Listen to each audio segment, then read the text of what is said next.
This is the spectacular story of Captain Julian Vance, a young man no one believed in, who shaped his own destiny defying impossible circumstances to forge the most feared crew the ocean had ever seen.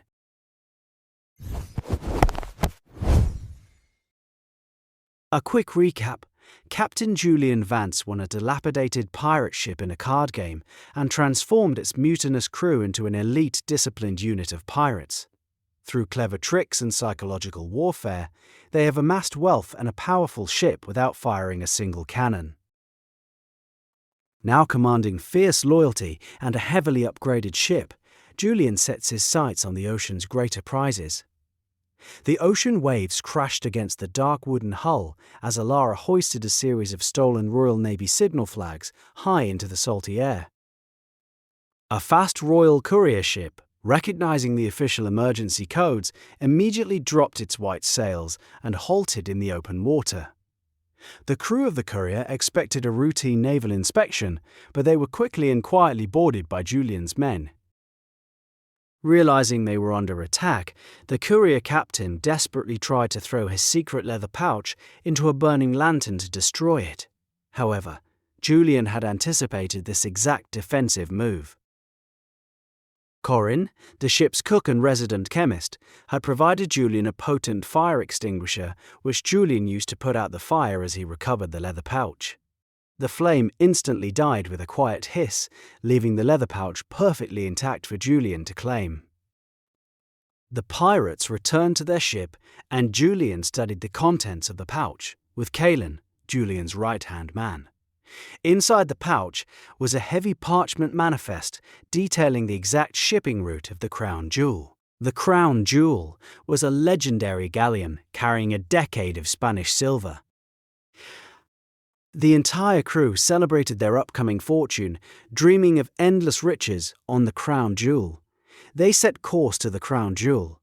Julian, however, continued to study closely at the thick red wax seal on the document. Something was not right. The wax was absolutely perfect, completely lacking the tiny cracks and trapped air bubbles, always caused by stamping documents in the salty sea air. He calmly scraped the red wax back with his iron dagger, revealing a tiny hidden maker's mark stamped into the paper beneath it. It was the personal crest of Admiral Blackwood, the most ruthless pirate hunter in the Royal Navy. The Crown Jewel was not a slow, heavy treasure ship at all. It was a hollowed-out decoy vessel packed with hundreds of hidden cannons and elite marines waiting to slaughter anyone who attacked it. Panic quickly spread through the pirate crew as they realized how close they had come to sailing into a deadly ambush. Kalen immediately ordered the helmsman to turn the ship around and flee to far south to avoid the admiral's wrath. Julian raised his hand and completely reversed the order without a second of hesitation. He commanded the crew to sail directly toward Port Royal, Admiral Blackwood's heavily fortified naval base. Since Blackwood had taken his massive fleet out to sea to spring his trap, Julian deduced that the admiral's personal fortress was left completely unprotected. To rob the heavily guarded fortress, Julian desperately needed the exact blueprints of the royal vault. He selected Finn, his sharp-witted but cowardly quartermaster, for a secret mission to secure the maps from the city.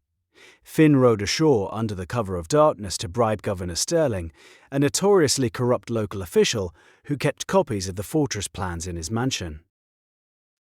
Finn cornered the governor in a dark alleyway and handed him a heavy velvet bag of gold coins. The governor did not smile or reach for the gold as expected.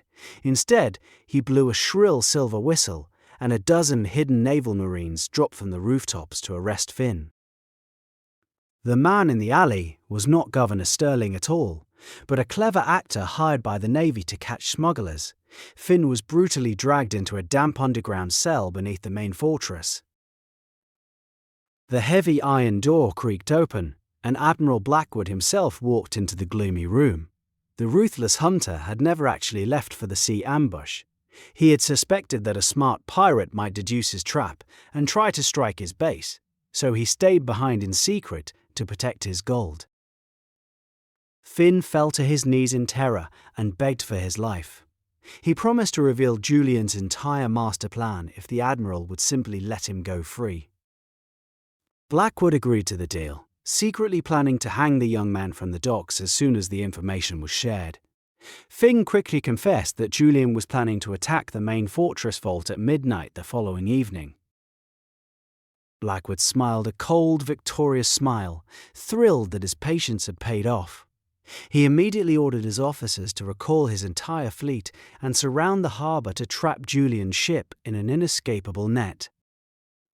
Every single marine in the city was ordered to abandon their posts and guard the main vault to prepare for the midnight assault.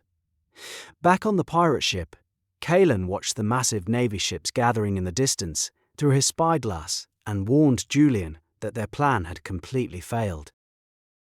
Julian simply laughed, poured himself a cup of water, and patted his loyal friend on the shoulder. He explained that he had purposely sent Finn into a trap to be captured. Julian knew perfectly well that Finn was a coward who would instantly betray them to save his own skin. He had deliberately given Finn a bag of counterfeit gold, knowing the fake coins would trigger an immediate arrest by anyone who inspected them. Furthermore, Julian had fed Finn completely false information about their target and the timing of the attack. Because Blackwood moved all his forces to protect the main vault, the naval armory on the opposite side of the island was left completely abandoned. Julian and his crew casually rowed to the unguarded armory and easily picked the standard naval locks on the doors. They spent the next hour quietly stealing hundreds of advanced muskets, crates of fine gunpowder, and a small fortune in naval funds kept in the armory desk. They completed their mission with perfect ease, securing a massive haul of treasure and weapons. Afterwards, Julian made a plan to rescue Finn. Finn needed more training. He had a long way to go. Thanks for watching. Stay tuned for the next quest. A like and a subscribe will help us stay connected with you. Also be a great source of encouragement for our team.